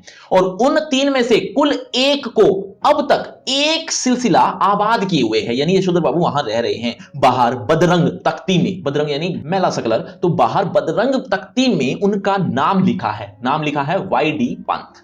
बच्चों, यशोधर बाबू के जीजा जी का क्या नाम था? एक बार जल्दी से कमेंट करके बताओ, देखना चाहता हूं इतनी देर तक कितने बच्चे सचेत होकर सुन रहे हैं। अब आगे क्या हुआ ध्यान से सुनो। यशोधर बाबू जब घर जाते हैं तो वहां पर इतनी रोशनी, इतनी सजावट, मतलब अजीब सा घर बना हुआ था, सजा हुआ, और यहां तक कि बाहर कारें, मोटरसाइकिल, पता नहीं कितने व्हीकल खड़े थे। वो यशोधर बाबू समझ ही नहीं पाए कि ये मेरा घर है या किसी और का। दरअसल था उनका ही घर, लेकिन वो समझ नहीं पा रहे थे। जैसे ही उन्होंने थोड़ा और निगाह मारी, उनको अपने घर वाले नजर आए, तब उनको लगा कि हाँ घर तो मेरा ही है, लेकिन ये हो क्या रहा है, उन्हें कुछ समझ में नहीं आ रहा था। तो वो बाहर ही खड़े रहे छुप कर, ताकि ज्यादातर जो मेहमान थे या बड़ी बड़ी गाड़ियों में जो आए हुए थे, गाड़ी वाले या बड़े जो लोग थे, वो चले जाएं। उनका वो जब चले गए तब वो एंटर करते हैं। एंटर करने पर क्या हुआ वो अब हम आगे बढ़ेंगे। देखो, इस क्वार्टर के पास पहुंचकर आज वाई.डी. पंत को पहले धोखा हुआ कि किसी गलत जगह आ गए हैं। क्वार्टर के बाहर एक कार थी, कुछ स्कूटर, मोटरसाइकिल, बहुत से लोग विदा ले रहे थे। बाहर बरामदे में रंगीन कागज की झालरें, यानी वही लड़ियां वगैरह, और गुब्बारे लटके हुए थे और रंग बिरंगी रोशनियां जली हुई थी। फिर उन्हें अपना बड़ा बेटा भूषण पहचान में आया, जिससे कार में बैठा हुआ कोई साहब हाथ मिला रहा था। और वो साहब कौन थे? दरअसल उनके जो बड़ा बेटे का, जो जहां पर वो काम करते हैं, वो उनका बॉस था, यानी बड़े बेटे का बॉस था। कोई साहब हाथ मिला रहा था और कह रहा था, give my warm regards to your father, यानी अपने पिता को मेरा आदर देना। अब ऐसा कहते हुए वो विदा लेता है। यशोधर बाबू ठिठक गए, यानी वहीं रुक गए। उन्होंने अपने से पूछा, क्यों आज मेरे क्वार्टर में यह क्या हो रहा होगा? उसका जवाब भी उन्होंने अपने को ही दे दिया। जो करते होंगे यह लोंडे मोंडे, इनकी माया यही जाने। अब यशोधर बाबू को ध्यान इस ओर गया कि उनकी पत्नी और उनकी बेटी भी कुछ मेम साहबों से विदा करते हुए बरामदे में खड़ी हैं। लड़की जीन माने जींस और बगैर वहां का टॉप पहने हैं। यशोधर बाबू उनसे कई मर्तबा कह चुके हैं, यानी बहुत बार कह चुके कि तुम्हारी यह पतलून, यानी वो जींस और सैंडो बनने वाली ड्रेस मुझे तो समहाउ इम्प्रॉपर मालूम होती है, लेकिन वह भी जिद्दी ऐसी है कि इसे ही पहनती है। और पत्नी भी उसी की तरफदारी करती है, कहती है वह सिर पर पल्लू वल्लू मैंने कर लिया बहुत तुम्हारे कहने पर, समझे, मेरी बेटी वही करेगी जो दुनिया कर रही है। पुत्री का पक्ष लेने वाली यह पत्नी इस समय, यानी अब एट प्रेजेंट, होठों पर लाली और बालों में खिजाब, खिजाब यानी डाई की हुए थी, लगाए हुए थी। काला रंग लगाई हुई थी, जबकि ये दोनों ही चीजें आप कुछ भी कहिए यशोधर बाबू को समहाउ इम्प्रॉपर ही मालूम होती हैं। आधुनिक किस्म के अजनबी लोगों की भीड़ देखकर यशोधर बाबू अंधेरे में ही डूबके रहे, यानी छुपे रहे। वो इन सब का जाने का वेट कर रहे थे। उनके बच्चों को इसलिए शिकायत है कि बब्बा तो एलडीसी टाइपों को मिक्स कर देते हैं। एलडीसी क्या होता है? लोअर डिवीजन क्लर्क, ये एक फुल फॉर्म है। तो लोअर डिवीजन क्लर्क जैसे रहते हैं वैसे उनके अब्बा भी रहते हैं। दरअसल वो तो अफसर हैं लेकिन क्लर्क जैसी जिंदगी जीते हैं, ऐसा बच्चों को शिकायत है। जब कार वाले लोग चले गए तब यशोधर बाबू ने अपने क्वार्टर में कदम रखने का साहस जुटाया। भीतर अब भी पार्टी चल रही थी। उनके पुत्र पुत्रियों के कई मित्र तथा उनके कुछ रिश्तेदार जमे हुए थे। उनके बड़े बेटे ने झिड़की सी सुनाई। बड़े बेटे ने क्या झिड़की सुनाई? बब्बा आप भी हद करते हैं, सिल्वर वेडिंग के दिन 8:30 बजे घर पहुंचे हैं, अभी तक मेरे बॉस आपकी राह देख रहे थे।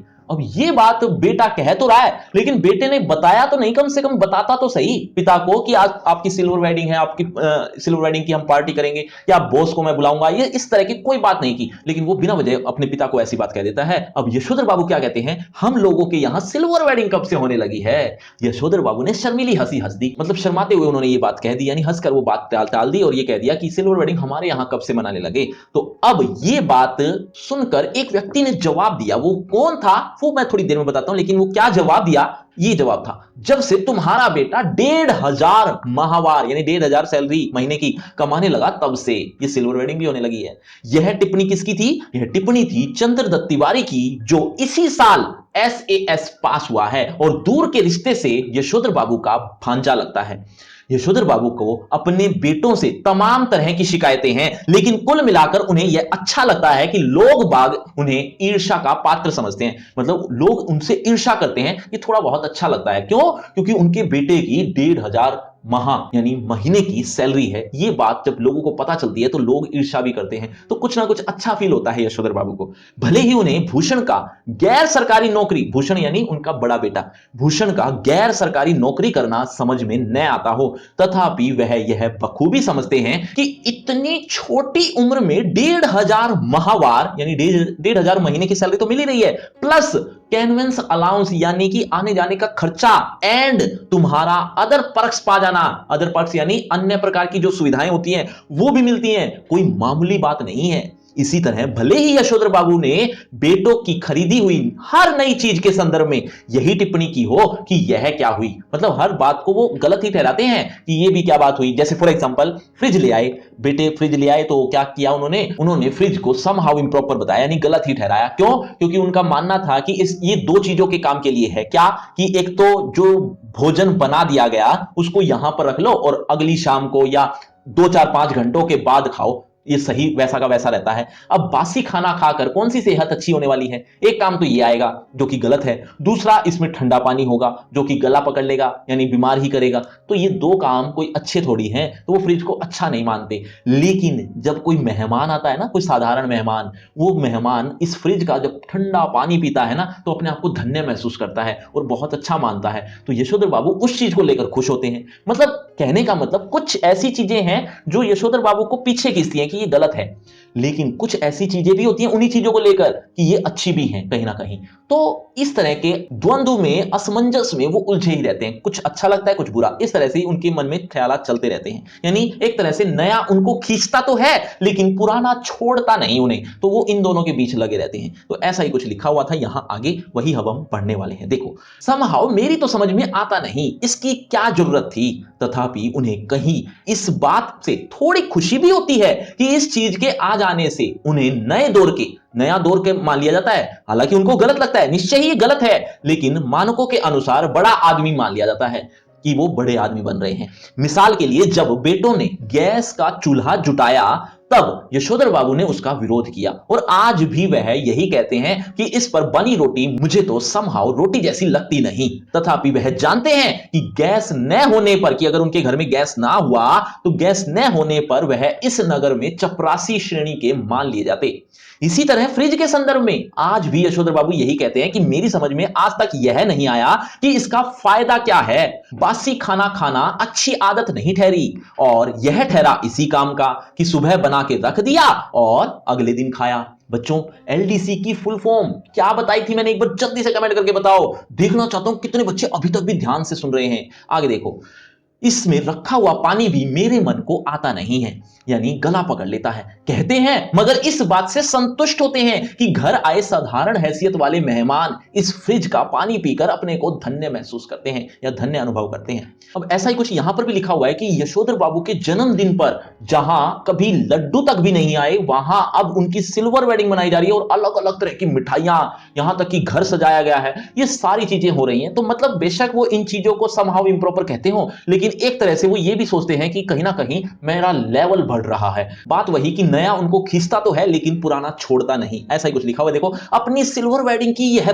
भव्य पार्टी भी यशोधर बाबू को समहाउ इम्प्रॉपर ही लगी, तथापि उन्हें इस बात से संतोष हुआ कि जिस अनाथ यशोधर के जन्मदिन पर कभी लड्डू नहीं आए, जिसने अपना विवाह भी कोऑपरेटिव से 2-4 हजार कर्जा निकाल कर किया बगैर किसी खास धूमधाम के, उसके विवाह की 25वीं वर्षगांठ पर केक, 4 तरह की मिठाई, 4 तरह की नमकीन, फल, कोल्ड ड्रिंक्स, चाय, सब कुछ मौजूद है। गिरीश बोला। गिरीश कौन है? दरअसल यशोधर बाबू की पत्नी का चचेरा भाई है, या दूसरे शब्दों में कहूं तो यशोधर बाबू का साला है, जिसने यशोधर बाबू के बड़े बेटे की नौकरी लगवाई थी। तो ये बात अब हम आगे भी पढ़ने वाले हैं, देखना। गिरीश बोला, मुझे आज सुबह बैठे बैठे याद आया कि आपकी शादी 6 फरवरी सन 47 को हुई थी और इस हिसाब से आज उसे 25 साल पूरे हो गए हैं।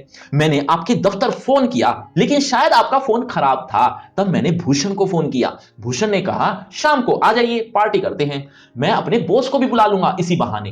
गिरीश यशोधर बाबू की पत्नी का चचेरा भाई है, बड़ी कंपनी में मार्केटिंग मैनेजर है और इसकी सहायता से ही यशोधर बाबू के बेटे को अपना यह संपन्न साला समहाउ भयंकर ओछाट यानी ओछेपन का धनी मालूम होता है। यानी उनको वो अच्छा नहीं लगता, उन्हें लगता है कि इसी ने भूषण को बिगाड़ दिया है। कभी कहते भी हैं क्या कि इसी ने भूषण यानी उनके बड़े बेटे को बिगाड़ दिया है। कभी ऐसा कह भी देते हैं पत्नी से तो पत्नी बरस पड़ती है, जिंदगी बना दी तुम्हारे सेकंड क्लास बीए बेटे की, कहते हो बिगाड़ दिया। अब आगे के पैराग्राफ में यही लिखा है कि जो मेहमान आए हुए थे वो विश कर रहे थे यशोधर बाबू को। तो यशोधर बाबू आज के जमाने के हिसाब से यानी मॉडर्न तरीके से, आधुनिक तरीके से उनको जवाब देते हैं। वो जवाब ऐसा देते हैं, दिखाते हैं कि ऐसा नहीं है कि मैं बहुत बुजुर्ग हो चुका हूं तो मुझे ये सब चीजें नहीं आती। यशोधर बाबू का मानना है कि आना सब कुछ चाहिए लेकिन अपनी चीजें, अपनी प्रथाएं भूलनी नहीं चाहिए। ऐसा ही कुछ लिखा हुआ है। देखो, भूषण ने अपने मित्रों सहयोगियों का यशोधर बाबू से परिचय कराना शुरू किया।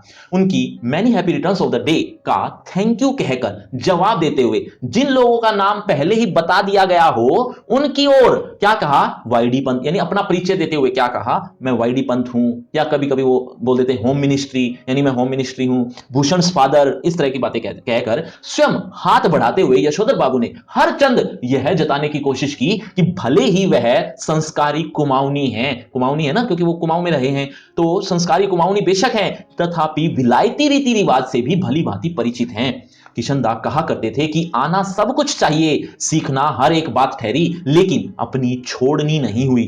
टाई सूट पहनना आना चाहिए लेकिन धोती कुर्ता अपनी पोशाक है, यह नहीं भूलना चाहिए। अब बच्चों ने एक और विलायती परंपरा के लिए आग्रह किया, कौन सा, केक काटना। अब यशोधर बाबू से आग्रह किया कि केक काटेंगे हम। अब केक काटने के लिए वो तैयार नहीं होते क्योंकि ये विदेशी परंपरा है, वो उनको समहाउ इम्प्रॉपर मानते हैं। अब वो क्या केक काटते हैं ये अब हम पढ़ेंगे। देखो, अब बच्चों ने एक और विलायती परंपरा के लिए आग्रह किया, यशोधर बाबू अपनी पत्नी के साथ केक काटें। घरवाली पहले थोड़ा शर्माई लेकिन जब बेटी ने हाथ खींचा तब उसे केक के पीछे जा खड़ी होने में कोई हिचक नहीं हुई। वहीं से उसने पति को भी पुकारा। यशोधर बाबू को केक काटना बचकानी बात मालूम हुई कि ये तो बच्चों जैसा काम करवा रहे हैं। बेटी उन्हें लगभग खींच कर ले गई। यशोधर बाबू ने कहा, somehow I don't like all this, लेकिन anyway उन्होंने केक काट ही दिया। गिरीश ने उनकी यह अनमनी किंतु संतुष्ट छवि कैमरे में कैद कर ली, यानी फोटो खींच ली उनकी। अब पति पत्नी से कहा गया कि वे केक से मुंह मीठा करें एक दूसरे का। पत्नी ने तो खा लिया मगर यशोधर बाबू ने इनकार कर दिया कि मैं नहीं खाऊंगा। क्यों नहीं खाया? दरअसल उनका कहना था कि इसमें केक होता है, मैं ये चीजें नहीं खाता। दरअसल एक तरह का बहाना बना रहे थे। दरअसल वो केक खाना ही नहीं चाहते थे, हालांकि वो मांसाहारी थे कुछ टाइम पहले, तो ऐसा उनको याद भी दिलाया गया कि तुम कुछ टाइम पहले तो मांसाहारी थे और अब केक भी अंडे से भी दिक्कत हो रही है, तो उन्होंने ये सब चीजें मना कर दी। तो अब उनसे आग्रह किया कि चलो लड्डू ही खा लो, वो एक मिठाई दी गई वो भी नहीं खाई। उन्होंने कहा कि अभी मैंने पूजा नहीं की, संध्या नहीं की, संध्या मतलब पूजा नहीं की, शाम की पूजा मैं पूजा करने के बाद ही खाता हूं। तो फिर बच्चों ने कहा कि अब जल्दी जाओ पूजा करके आओ। अब वो पूजा करने बैठते हैं, पूजा करने में वो इतना ज्यादा समय लगा देते हैं ताकि सारे जो मेहमान आए हुए थे वो लगभग चले जाएं, वो ऐसा सोचकर ज्यादा टाइम लगाते हैं। आगे क्या होता है देखिए। पत्नी ने खा लिया मगर यशोधर बाबू ने इनकार कर दिया। उनका कहना था कि मैं केक खाता नहीं, इसमें अंडा पड़ा होता है। उन्हें याद दिलाया गया कि अभी कुछ वर्षों पहले तक आप मांसाहारी थे, एक टुकड़ा केक खा लेने में क्या हो जाएगा। लेकिन वह नहीं माने। तब उनसे अनुरोध किया गया कि लड्डू ही खा लें। भूषण के एक मित्र ने लड्डू उठाकर उनके मुंह में ठूसने का यत्न किया, लेकिन यशोधर बाबू इसके लिए भी राजी नहीं हुए। उनका कहना था कि मैंने अब तक संध्या नहीं की है। इस पर भूषण ने झुंझलाकर कहा, तो बब्बा पहले जाकर संध्या कीजिए, आपकी वजह से हम लोग भी कब तक रुके रहेंगे। नहीं नहीं, आप सब लोग खाइए। यशोधर बाबू ने बच्चों के दोस्तों से कहा, please go ahead, no formality, मतलब आप लोग करिए पार्टी जो करनी है। यशोधर बाबू ने आज पूजा में कुछ ज्यादा ही देर लगाई, इतनी देर कि ज्यादातर मेहमान उठकर चले जाएं। उनकी पत्नी, उनके बच्चे बारी बारी से आकर झांकते रहे और कहते रहे, जल्दी कीजिए मेहमान लोग जा रहे हैं। शाम की 15 मिनट की पूजा को लगभग 25 मिनट तक खींच लेने के बाद भी जब बैठक से मेहमानों की आवाजें आती सुनाई दी, तब यशोधर बाबू पद्मासन साधकर ध्यान लगाने बैठ गए, यानी समाधि में बैठ गए। वह चाहते थे कि उन्हें प्रकाश का एक नीला बिंदु दिखाई दी। मतलब एक जब पूजा की जाती है, जब ध्यान लगाया जाता है, जब समाधि लगाई जाती है, तो भगवान को याद करते हुए नीला बिंदु दिखाई देता है प्रकाश का। लेकिन वो बिंदु तो नजर नहीं आ रहा था, लेकिन किशनदा नजर आने लगे उनको। किशनदा से वो और ज्यादा बातें पूछने लगे। पहले भी पूछते थे, किसी टाइम बहुत सी बातें वो पूछा करते थे। आज भी उनके मन में आया कि मैं पूछ ही लेता हूं, क्योंकि किशनदा उनके दिमाग में आ गए थे। और वो जब वो दिमाग में आए, यानी वो जब ध्यान लगा रहे थे, तो किशनदा उनके सामने थे, उनके ख्यालों में थे, तो उनसे वो कुछ पूछने लगे। क्या पूछने लगे? क्या शादी करना ठीक है? पत्नी बच्चों का ये जो जंजाल है, ये पालना ठीक रहता है? क्या ये ऐसा करना ठीक रहेगा? क्या मेरा जो व्यवहार है, क्या मैं ठीक कर रहा हूं, या मुझे कैसा व्यवहार करना चाहिए इनके प्रति, क्योंकि हमारी बनती नहीं है। इस तरह की बातें वो पूछने लगे। किशनदा का एक ही जवाब था, वो जवाब था कि आदमी हमेशा अकेला ही होता है, चाहे तुम हो, चाहे जो बिना शादी किए हुए इंसान होता है वो भी अकेला होता है। अब जो बेटा है तुम्हारा, यानी जो बड़ा बेटा भूषण है, जो आज इतना इतरा रहा है, आज उनके बड़ा जवानी में वो बहुत कूद रहा है, बहुत जोश में है, वो एक दिन वो भी अकेला होगा। ऐसा कहते हुए वो उसको समझाने की कोशिश करते हैं। क्या होता है देखिए। यशोधर बाबू किशनदा से पूछ रहे थे कि जो हुआ होगा से आप कैसे मर गए, मतलब आपकी मृत्यु कैसे हुई। पहला प्रश्न तो उन्होंने ये पूछा। किशनदा कह रहे थे कि भाऊ, सभी जन इसी जो हुआ होगा से ही मरते हैं, चाहे वो गृहस्थ हो, ब्रह्मचारी हो, अमीर हो, गरीब हो, मरते जो हुआ होगा से हैं। अब ये जो हुआ होगा का मतलब एक तो ये है कि पता नहीं क्या हुआ, यानी एक टाइम के बाद इंसान अकेला हो जाता है, और जब वो मौत होती है तो उसका साथ कोई नहीं देता। एक टाइम के बाद उसे अकेले ही जाना है, तो आदमी जो हुआ होगा से ही मरता है। ऐसा कहते हुए वो समझाते हैं। तो यही लिखा हुआ है, हाँ हाँ, शुरू शुरू में और आखिर में सब अकेले ही होते हैं, अपना कोई नहीं ठहरा दुनिया में, बस अपना नियम अपना हुआ। यशोधर बाबू ने पजामा कुर्ते पर उन्हीं ड्रेसिंग गाउन पहने, सिर पर गोल विलायती टोपी, पांवों में देसी खड़ाऊ और हाथ में डंडा धारण किए इस किशनदा से अकेलेपन के विषय में बहस करनी चाहिए। उनका विरोध करने के लिए नहीं कि ऐसा विरोध कर रहे हो कि अकेलापन होना चाहिए, नहीं होना चाहिए, ऐसा कोई विरोध नहीं करना चाहते थे, बल्कि वो इस बात को और अच्छे से समझना चाहते थे। तो उनका विरोध करने के लिए नहीं, बल्कि बात कुछ और अच्छी तरह समझने के लिए। हर रविवार किशनदा, जब वो जीवित थे तब की बात हो रही है, हर रविवार किशनदा शाम को ठीक 4 बजे यशोधर बाबू के घर आया करते थे। उनके लिए गर्मा गर्म चाय बनवाई जाती थी। उनका कहना था कि जिसे फूंक मारकर न पीना पड़े वह चाय कैसी। चाय सुड़कते हुए किशनदा प्रवचन करते थे और यशोधर बाबू बीच बीच में शंकाएं उठाते थे, यानी बहुत से प्रश्न पूछते थे। ऐसा ही आज भी वो कर रहे हैं। यशोधर बाबू को लगता है कि किशनदा आज भी मेरा मार्गदर्शन कर सकेंगे और बता सकेंगे कि मेरे बीवी बच्चे जो भी कुछ कर रहे हैं उनके विषय में मेरा रवैया क्या होना चाहिए। लेकिन किशनदा क्या जवाब देते हैं, उससे पहले ये बताओ कि गिरीश कौन था, एक बार जल्दी से कमेंट करके बताओ, देखना चाहता हूं। अभी तक भी बहुत से बच्चे ध्यान से सुन रहे हैं, वो कितने एक हैं। लेकिन किशनदा तो वही अकेलेपन का खटराग अलापने में, कि अकेले ही होते हैं लोग, अकेले ही जाते हैं, इस तरह का अकेलेपन का जो खटराग था वही अलाप रहे थे, यानी वही बार बार बोल रहे थे। अलापने पर अमादा से मालूम होते हैं। कैसी बीवी कहां के बच्चे, ये बात किशनदा कहते हैं, कैसी बीवी कहां के बच्चे, यह सब माया ठहरी। यह जो भूषण आज इतना उछल रहा है, वह भी किसी दिन इतना ही अकेला और असहाय अनुभव करेगा जितना कि आज तू कर रहा है। अभी ख्यालों में यशोधर बाबू किशनदास से बात कर ही रहे होते हैं, लेकिन बीच में ही पत्नी आ जाती है और उनको झिड़कते हुए कहती है कि क्या तुम अब सारा टाइम पूजा में ही बैठे रहोगे। तो यशोधर बाबू अब पूछते हैं पत्नी से, क्या मेहमान जा चुके? तब उनको आश्वस्त किया गया या आश्वासन मिला कि ज्यादातर मेहमान जा चुके हैं। तो जब ज्यादातर मेहमान जाने की आश्वासना मिली, तब वो खड़े हुए और वहां वो जाते हैं और लगभग सारे मेहमान जा चुके थे। गमछा पहनकर, गमछा मतलब आप समझ ही होंगे क्या होता है, गमछा ओढ़कर, जैसा आप चित्र में भी देख रहे हैं उसको गमछा कहते हैं। तो गमछा ओढ़कर ही वो अपने वहां चले जाते हैं। वहां जाकर जब देखते हैं कि इतने सारे प्रेजेंट गिफ्ट रखे हुए थे, तो वो हैरान होते कि अरे ये सब कौन भूल गया। तब उन्हें बताया गया कि ये सब प्रेजेंट आपके लिए हैं। तो उनको थोड़ा शर्म आई और शर्माते हुए कहने लगे कि ये सब हमारे यहाँ कब से होने लग गया। तो उनको वो प्रेजेंट खोलने के लिए भी कहा गया, तो उन्होंने मना किया कि नहीं, ये सब तुम यूज करो, तुम करो, मैं इसको खोलूंगा नहीं, तुम ही यूज करो और तुम ही इसको खोलो। तब बड़ा बेटा एक पैकेट उठा लाया, गिफ्ट ले आया कि ये तो खोलिए ही खोलिए, ये मैं लाया हूं आपके लिए। तो उनको वो खोलते हैं तो उसमें से गाउन निकलता है और वो गाउन को पहनते हैं। तो बेटा कहता है कि आप फटा हुआ पुलोवर पहनकर जाते हैं, जब भी आप सुबह जाते हैं दूध लेने तो फटा हुआ पुलोवर पहनकर जाते हैं, तो वो मत पहना करो, मुझे अच्छा नहीं लगता, आप ये पहनकर जाया कीजिए। जब वो ये बात कहता है और वो जब वो पहन लेते हैं तो उनकी आंखों में आंसू आ जाते हैं, उनकी आंखों में नमी आ जाती है। अब वो आंसू आए क्यों, ये बात बताने के लिए लेखक ने दो चीजें बताई कि शायद ये दो वजह से हो सकते हैं। लेखक कहता है कि ये दो वजह क्या हो सकती हैं। पहला ये कि बेटा ये कह रहा है कि दूध आप लेने जाते हैं फटा हुआ पुलोवर पहन के जाते हैं, तो ये मत पहन के जाया करो, ये पहन के जाया करो। ये नहीं कह रहा कि आज से मैं दूध ला दिया करूंगा, ये नहीं कह रहा। शायद इस वजह से भी उनकी आंखों में आंसू हो सकते हैं। या दूसरी वजह भी हो सकती है, वो क्या कि जब उन्होंने गाउन पहना तो वो बिल्कुल ऐसा महसूस करने लग गए शायद कि जैसे वो किशनदा हो, यानी किशनदा भी ऐसा ही कुछ पहना करते थे, ओढ़ा करते थे। तो उनके अंदर एक तरह से किशनदा उतराया था, ऐसा सोचकर शायद उनकी आंखों में आंसू आ गए। ये दो रीजन हो सकते हैं। तो ऐसा ही कुछ हम पढ़ेंगे। देखिए यशोधर बाबू बात आगे बढ़ाते, लेकिन उनकी घरवाली उन्हें झिड़कते हुए आ पहुंची कि क्या आज पूजा में ही बैठे रहोगे। यशोधर बाबू आसन से उठे और उन्होंने दबे स्वर में पूछा, मेहमान गए? पत्नी ने बताया, कुछ गए कुछ हैं। उन्होंने जानना चाहा कि कौन कौन है। आश्वस्त होने पर कि सभी रिश्तेदार ही हैं, वह उसी लाल गमछे में बैठक में चले गए जिसे पहनकर वह संध्या करने बैठे थे।